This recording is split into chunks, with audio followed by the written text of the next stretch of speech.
I'm Jesus telling you, Christ. dude, I've enjoyed making people's days on occasion. Like when I was playing poker, I just had an abundance of cash at all times, and sometimes I would just break off a waitress on the tab. It just is what it is. Whoa there, pause on that one.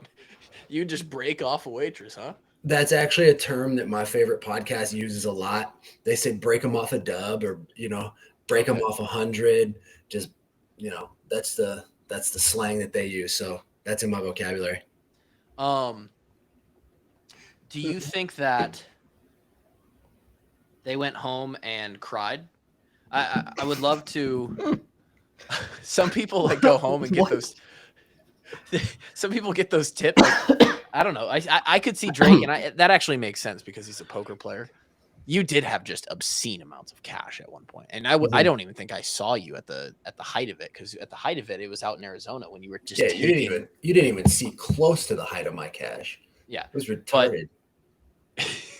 Drake was like El Chapo burying it in the dirt. Dude, that's what it felt like. You carry it in a briefcase? No, I never played that high. I actually just carried around a pouch that I carried $1,000 chips in. So I just had a big jingling pouch. Like a fanny pack? More like sometimes it was a Crown Royal bag even, but it was a bag of some sort, small pouch bag. You carried on cash in a Crown Royal bag? I carried around tens of thousands of dollars in chips in a Crown Royal bag. That's baller. You go out. That's like, I wish he would add the fedora hat he had now to that, along with the shades, and that would have been a fucking look. That would have been a look. Don't worry, brother. I have much gold for you. Don't worry. Yeah. Well, funny you say gold because $1,000 chips are gold. I would be jingling it around all the time, just letting everyone know. Oh, what's that noise walking by? It's Drake Kulik. Oh, that's where all the cash is. Just jiggling it around. That's incredible. But that's kind of a poker thing, man. Like a lot of poker players who play high stakes, they get lock boxes at the casino. So you don't even have a cash exchange. You just say, hey, I need X amount of dollars out of my box. And at the end of your session, you say, hey, put this back in my box. You get like a P.O. box at the casino? Yeah, high stakes players do a lot of times, yeah. So they don't have to take it out and bring it back in and travel with it? Yeah, I was never carrying around more than this is going to sound stupid. All right, so I preface this by understanding this is going to sound stupid, but I never carried around more than about 10K in chips. So there's guys who have hundreds of thousands of dollars in chips at the casino in their boxes. I was going to say, I don't think that sounds stupid. I mean, $10,000 seems like a lot. It sounds like a lot to someone who isn't in that world, but when you sit down at like even like a 510 table could get up to 510 PLO can get pretty big. I mean, yeah. The biggest pot I ever lost at 510 PLO was just a shade under 12 grand. I was just going to say. So I had aces. What do you want me to do? The guy fucking put it all in. He had kings. I had aces. What do you want? I could see the hurt in your face there. Well, I mean, I don't know. I watch a lot of poker. I understand the amount, but I mean, it doesn't matter either way. Like 12K losses, it stinks. You're right. Yeah. Drake, I just saw a clip yesterday actually, of Bill Perkins leaving the table to catch a flight and letting the hand play out as he went all in and let the other guy decide to call or fold. It was phenomenal. And the other guy had it, but he folded, and Bill won the money. It was amazing. What? So they're playing. It was like it was a streamed match with higher profile people. Bill's sitting at the table. It's late into the morning, and his flight is like, I want to say he owns his own plane, dude. He calls the shots on the flight. Well, he had to leave for a flight. That's what he said. It's 3:15, 3:30 in the morning or something. The flight leaves at like 5, and he had to get there or whatever. So he's got a big hand, but the other guy with the run out, and it had gone all the way through the turn. The other guy had it locked up. So this guy folded the nuts, is what you're telling me? No, well, hard to say. It was like a low hand. It was like a 8-6 hand, and I think the guy had 2 pair on Bill's nothing. But Bill was in the hand with like ace king to start or something. I don't know what the specific cards were, but by the time it got to action on Bill after the turn. So had they seen the river? They had seen the river. Yes, the river had come and it was all locked up. I mean, he didn't know it yet. Bill pushes all in and goes, "Oh fuck. I have to get to a flight. I'm late." And he says, he looks at the guy next to him and he goes, "He'll make sure that things get done right here. Like you handle my money. I got to fucking go." He grabs his coat off the back of the chair and walks out. And the all-time greatest move ever then, because the guy who's sitting there with 2 pair is like, wow. So he walks out. Am I in a vortex? He walks out. The guy shows his hand, flips him over to the rest of the table like, "Oh my God, I cannot believe I'm in this spot right now." Like the guy just left and I have to now make this decision. And what's his name? Polk? Polk? Doug Polk was in the game. And he was kind of being funny about it. He had some funny commentary while it was going on. And the guy ends up turning him in. He folds him. And they flip over Bill's cards. And it's like, oh, fuck, man, you had it. And it was for $100,000, $112,000 or something like that. Which is nothing to Perk. I mean, they've been in hands like that all the time. But we had him on the pod. How the fuck did we get him on the podcast? How did you get him? I Pretty wonder. sure. Did you just DM him? So I was asked to. There's a podcast called the One Star Recruits podcast. Okay. It's a podcast that is these 2 guys. One of them lives in Hawaii. The other one lives in California. They're just 2 best friends, like childhood best friends.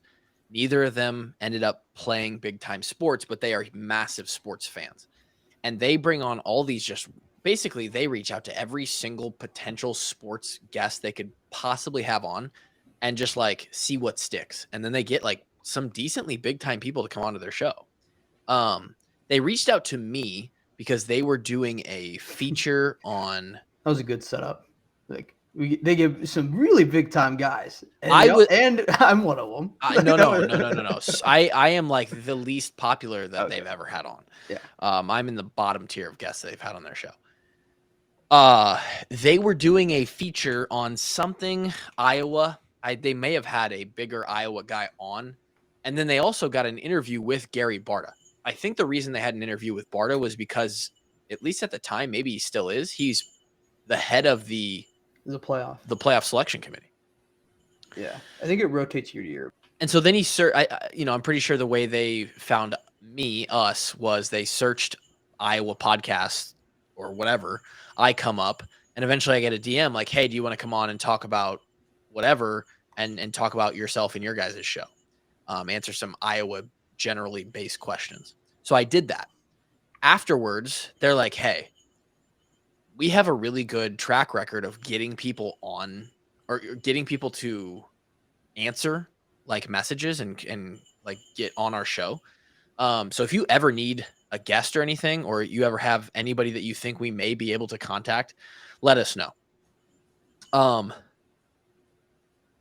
They listened to the episode like 3 or 4. Drake and I were talking about Bill Perkins as like a dream guest, and they listened to the episode and they're like, "Hey, do you want us to reach out to Bill?"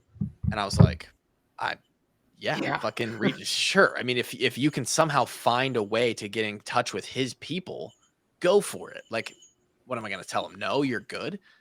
So a couple weeks go by and I get a message like, "Hey, Bill's, I don't know, secretary, publicist, whatever, agent got back to us and said that he is actually interested in doing it if you could shoot us some dates."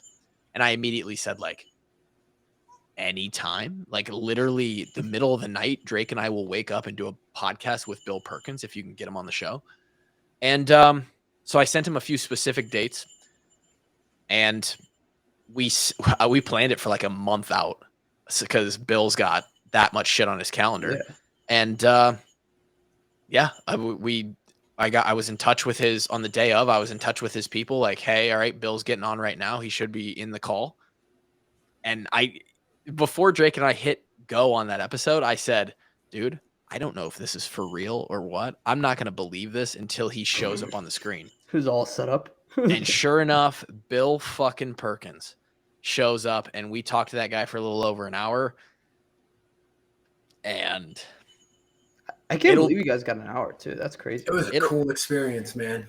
It'll be hard to find another guest with as much money as him ever again. You think he has more money than George? Yeah. What?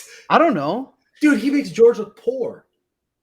I don't know. Are those guys are guys like Helmuth and him, like, are they rolling that big? Bill Perkins is a billionaire. He's not a poker player. He's an oil trader. He's an energy trader. He's so a don't billionaire with a. You can't think of him as a poker guy. He's I a was thinking of him as a poker guy. No, you got to think of Bill as a business guy who enjoys poker on the side because he has dumb money. And so Bill, the only reason that Bill is playing with those guys is because he has so much goddamn money to get into the game. And he's a cool dude, and he's actually pretty all right. He's a good poker player. Yeah. I was gonna say he's pretty good. So yeah, it's I was thinking of him as professional poker player. I didn't know he was in oil and. I don't think guys like Helmuth and them have as much money as him. Not even close. It's not even fathomably close. They probably George is richer than all those dudes. I was gonna say Drake probably has an idea on that, but I would say some of those big time poker players, they might run from somewhere between like 10 and 25 million bucks. That's probably what they got. Like if there's an actual poker player out there with a $25 million net worth, I want to meet him. You don't think Negreanu has 25 million? Maybe after all the time with his endorsements and this, that, and the other, and being kid poker for 30 years or however long it's been. But I mean, there's very few. There's very few. So it says 5 million. It says Phil has 20. Yeah, it says Bill has 60. Yeah, that's wrong. I'm assuming it's wrong. But so then is Phil's wrong too? Or? Well, Bill's is so wrong because the way he makes his money and the equity that he has that makes him, like, gives him value. It's hard to, like, it's not liquid just sitting in a safe at his house, right? Yeah. And he has a lot of it, right? Like, he has a ton in the markets. He has a ton of equity in companies. This is Daniels is 60. Daniels? I have a hard time believing Negreanu is worth 60 million, but I'm just reading the numbers, man. Yeah, he might. Negreanu's. I don't think it's anything massive, but some of those guys can get into like some side investments that make them. PokerNetWorth.com puts him at 80. $1 million a year. I think Negreanu with his personality and the stuff that he's done off of the table has probably gotten him up pretty high. I don't think any of them are rocking 50 million in winnings. You think he makes that much from like just Masterclass? Masterclass. You think his Masterclass is that big? $1,200 for an eight. I can tell you that his Masterclass is not that big. I get the Phil Ivey Masterclass ad all the time on my phone. So much so that I kind of want to buy it just because I don't think I would assume that that's the most Phil Ivey's ever talked in his entire life. Yeah, guaranteed. Like it's. I think a lot of those guys. I think this isn't just poker players, but I think when you get to the point where you have somewhere between 5 and 10 million, and I might sound like a dumbass because I'm certainly not one of those people. When you get to a point where you're like in the couple millions of dollars,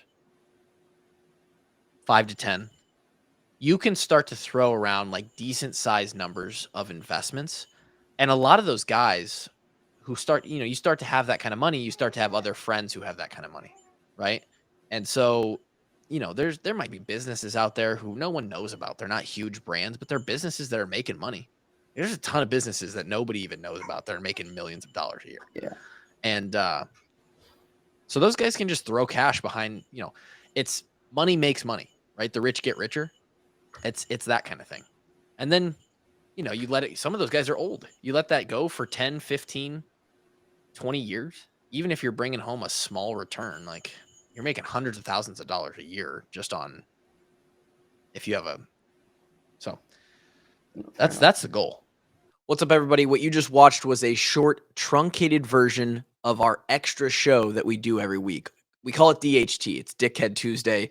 It's sort of on brand for the walk-ons, and it's the extra podcast that Drake, myself, and now Gary the intern do every single week. That's on our Patreon services, part of our Patreon tiers at the second and third level. Patreon is where we put all of our extra content, okay? The Monday and the Thursday episodes, those are always going to be free forever and always for our washed up walk-ons army that's out there and loves the show. But for those who want more, for those who want to help contribute and they like extra shows like this, you may be interested in this content. It's a little bit more not safe for work, if you will. You can see here, this is our mascot for the DHT, Goopy, and access to items like this, as well as other exclusive items, are also perks that you get with the Patreon, as well as discounts on all of the merchandise that we put out throughout the year. Merchandise that you can find in our 24/7 storefront right now. If you're part of the Patreon, you basically pay for your subscription with the discounts that you'll get on the merchandise. Not to mention, you get ad-free episodes, early access to the episodes, immediate access to the video versions, access to our private Discord, our fantasy football leagues, and a whole lot more. And that's all on top of the fact that you're donating to the kids. You're helping us with our mission to donate thousands of dollars to the UI Children's Hospital every single year. So if you like what you saw here and you like what you're hearing from me, take this moment to head on over to patreon.com/washedupwalkons, and you can find a tier, a subscription level that fits for you. And we'd love to have you on the Walk On Army. Thank you so much. Click around, find some of our other videos as well. And we'll be seeing you soon.